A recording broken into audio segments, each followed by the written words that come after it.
Americans love our snack foods. You're looking at two of them right here. And there's an incredible amount of science and engineering, actually, that goes into getting eaters hooked. So take the Dorito. It's estimated Americans eat at least 8 million bags of Doritos a day. That translates to more than 2 billion over a year. Wow, it's with good reason, too. Every aspect of the chip has been designed to excite the eater, from the vibrant color to adding garlic and salt, which punch up the flavor. Frito-Lay actually uses a blend of premium cheese and grinds them to a really fine consistency so they coat the chip and your mouth and, of course, your fingers.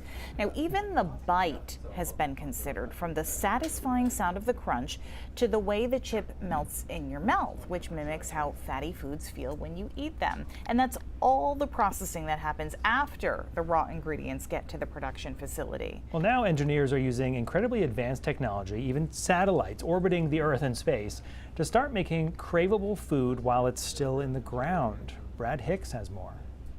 If you've ever eaten Doritos, good chance Joe Walgren grew the corn in those chips. We grow a lot of grain for them. He doesn't just harvest with his combine, he collects information. It's just a wonderful tool to gather data. And farming on the scale he does, good data can save dollars. But for decades, a key piece of that data puzzle has been missing.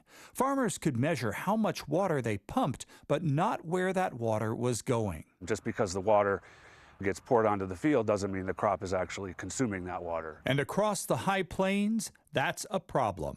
The High Plains Aquifer, the biggest in America, holds a lot of water. You could fill several of the Great Lakes. But some parts have become dangerously overdrawn. There's areas where we've pumped so much water that we can't get water out of it anymore. So to better measure where the water is going, Jim Schneider and his team are looking to the sky. They've been flying these satellites around the Earth since 1985. It's called the Landsat satellites. The satellites use thermal sensors to measure evapotranspiration, ET, which shows how much water crops and soil are sending back into the atmosphere. ET is usually the missing component to balance the water budget. But until recently, that information wasn't widely available. A cooperative effort called OpenET is changing that. OpenET puts the Landsat information in a format farmers can actually use. The lighter yellow colors are less ET and the darker is more ET.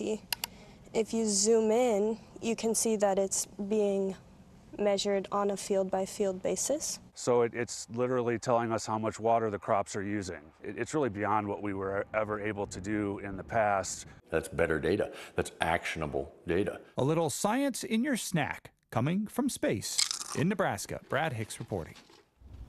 So Frito-Lay has a lot riding on crop performance. In 2009, they accounted for 40% of all savory snacks sold in the U.S.